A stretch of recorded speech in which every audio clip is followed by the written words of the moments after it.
अर्चना विमल की love marriage शादी हुई थी। दोनों कॉलेज में पढ़ते थे और फिर दोनों को प्यार हो गया। उस दिन में उन्होंने अपने माँ बाप से शादी के लिए बात की। दोनों के घर वाले मान गए और इन दोनों की शादी हो गई। शादी के कुछ दिन तक अपने परिवार के साथ थे। फिर विमल का जॉब हैदराबाद में ट्रांसफर हो गया तो वे दोनों हैदराबाद चले गए। अर्चना और विमल की नई नई शादी हुई थी। शादी के बाद अर्चना चली आई। वो पहले दिल्ली में रहती थी और वहीं पर जॉब करती थी। शादी की वजह से उसे जॉब छोड़ने पड़ गई थी, लेकिन विमल ने उसे कहा था कि यह हैदराबाद में भी अच्छी जॉब कर सकती है। अर्चना ने एक सप्ताह के बाद ही जॉब की तलाश शुरू कर दी और उसे एक मल्टीनेशनल कंपनी में अच्छी जॉब मिल गई थी। अब दोनों पति पत्नी सुबह सवेरे ऑफिस ही जाने के लिए निकल जाते थे और शाम को भी जो पहले आता था वह चाय तैयार करके रखता था। घर के कामों में भी विमल अपनी पत्नी की भरपूर मदद कर दिया करता था। अर्चना तो ऐसी जीवन साथी पाकर धन्य हो गई थी, जो बिना बोले ही घर के कामों में उसकी मदद कर देता था। वरना उसे तो अपनी सहेलियों से सुना था कि शादी के बाद घर गृहस्थी और ऑफिस की चक्की में पीसते हुए उनका सारा सौंदर्य सारी ऊर्जा निचोड़ जाती है। लेकिन यहाँ तो पति के सहयोग से अर्चना के सौंदर्य में चार चांद लग जा रहा था। इसके साथ ही वह पहले से कहीं ज्यादा खुश रहने लगी थी। एक सप्ताह में एक दिन वह लोग कहीं घूमने या मूवी देखने भी चले जाते थे। कुल मिलाकर उनकी लाइफ बहुत मजे से कट रही थी। इसी बीच एक दिन अर्चना के सास रुक्मणी जी फोन करके उन लोगों से कहा कि वह उन लोगों की गृहस्थी देखने के लिए घर आना चाहती है। अर्चना भी खुश हो गई कि उसे भी कुछ दिन सास के साथ रहने का मौका मिलेगा। तय समय पर उसकी सास आ चुकी थी।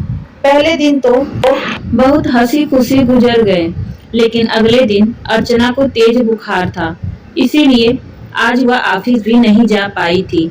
सुबह सवेरे उसने किसी तरह दोपहर तक का खाना बना दिया था। दोपहर में दवाई लेकर वह थोड़ी देर के लिए सो गई थी। शाम को मजबूरी में अर्चना के सास को रुक्मणी जी ने चाय बना ली थी। वह 4 दिनों के लिए ही तो बेटे बहू के पास उनकी दृष्टि देखने के लिए आई थी और दूसरे दिन अर्चना को तेज बुखार आ गया था। बेटा बहू दोनों ऑफिस जाते थे तो रुक्मणी जी का घर पर अकेले मन नहीं लगता था, इसीलिए वह केवल 4 दिनों के लिए आई थी।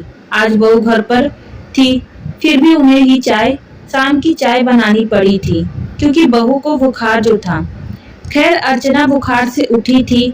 उसका बुखार तो उतर गया था, लेकिन उसे थोड़ी कमजोरी महसूस हो रही थी। चाय पीने के बाद वह रसोई में गई तो जूठे बर्तनों को ढेर देखकर उसका सर चकराने आने लगा। थोड़ी देर के बाद विमल भी घर आ चुका था। चाय पीने के बाद विमल भी रसोई में आया। अर्चना उसे देखते ही कहने लगी, सुनो विमल, एक काम करो, तुम बर्तन साफ करो, तब तक मैं सब्जी काट लेती हूँ। विमल कपड़े बदल कर आया और रसोई में खड़े होकर बर्तन धोने लगा। बर्तन की आवाज सुनकर रुक्मणी जी को लगा कि बहू डिनर बनाने के लिए रसोई में चली गई है, तो वह खुश हो गई। वरना उन्हें तो डर लग रहा था कि आज बहू की तबीयत खराब है तो कहीं वह लोग उन्हें ही खाना बनाने के लिए ना कह दे। वह यह देखने के लिए रसोई में पहुंची कि बहू आज डिनर में क्या बना रही है। अचानक से वहां पहुंच गई और उसे वही नजारा देखकर वह क्रोध में आग बबूला हो उठी, क्योंकि उन्होंने देखा कि उनकी बहू सब्जियां काट रही थी और बेटा बर्तन मांज रहा था।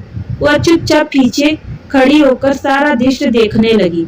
विमल ने कढ़ाई धोकर दी तो अर्चना ने जल्दी से सब्जी छौंक दी और आटा गूंथने लगी।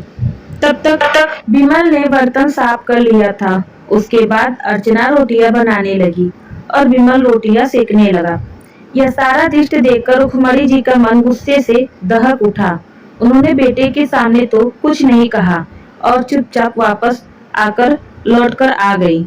हॉल में सोफे पर बैठकर वह गुस्से में टीवी का चैनल चेंज किए जा रही थी, लेकिन उनके मन में यही बात चल रही थी कि मेरे बेटे की किस्मत कितनी खराब है।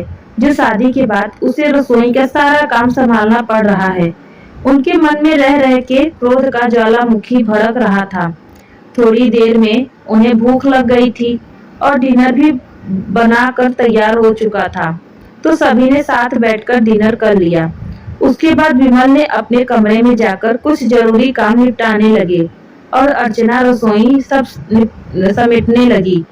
उसकी सास को यह मौका उचित लगा। वह तुरंत थी लपकी हुई रसोई में पहुंची और अर्चना को डांटते हुए कहने लगी, बहू, तुम्हें अपने पति से काम करवाते हुए शर्म नहीं आती? कोई अपने पति से बर्तन धोने के लिए कहता है क्या? तुम्हारे ससुर जी ने तो आज तक एक चम्मच भी नहीं धोया है। यह सुनकर अर्चना हैरान रह गई।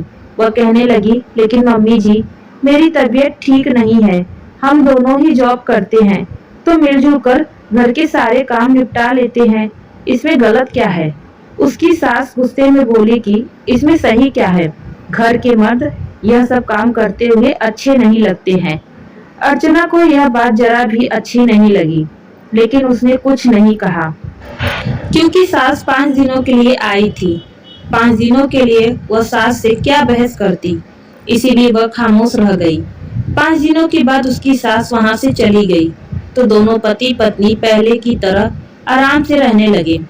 दोनों मिलकर घर का काम करने निपटा लेते थे, कोई भी उन्हें रोकने टोकने वाला नहीं था।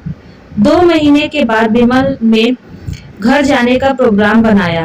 वो मम्मी पापा को बिना बताए कि उन्हें सरप्राइज देने के लिए अर्चना के साथ घर पहुंच गया। घर पहुंचते ही अर्चना हैरान रह गई, क्योंकि उसके ससुर जी बाथरूम में बैठकर कपड़े धो रहे थे और उसमें सास की साड़ी भी थी। उसकी सास मजे से हॉल में सोफे पर अधलेटी सी मूवी देख रही थी।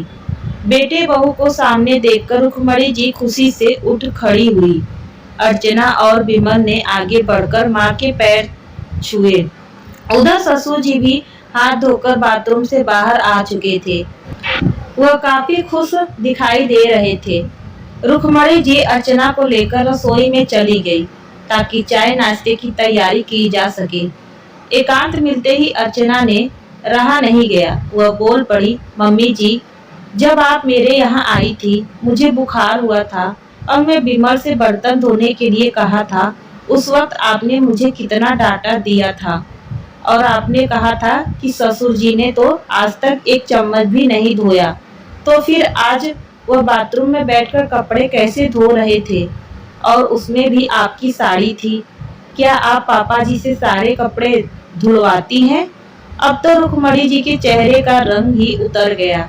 फिर वह बात को संभालने की कोशिश करते हुए कहने लगी, अरे बहू, वह तो कभी कभी मैं उनसे काम करने के लिए कह देती हूँ, मेरी कमर में दर्द रहता था ना। अर्चना मजे लेते हुए बोली, लेकिन मम्मी जी, क्या घर के मर्द ऐसे घर के काम करते हुए शोभा देते हैं?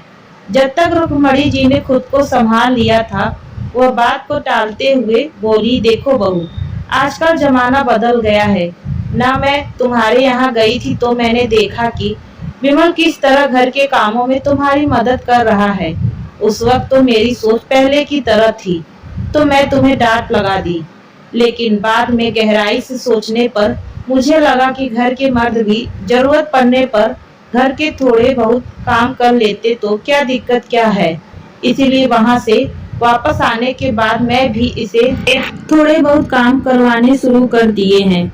अब आज ही देखो ना, मेरी कमर में बहुत दर्द हो रहा था, इसीलिए मैंने कपड़े धोने के लिए कहा था। तभी अर्चना के ससुर जी रसोई में आ गए। कहने लगे, अरे भाग्यवान, सुबह के नाश्ते के बर्तन तो मैंने साफ ही नहीं किए थे।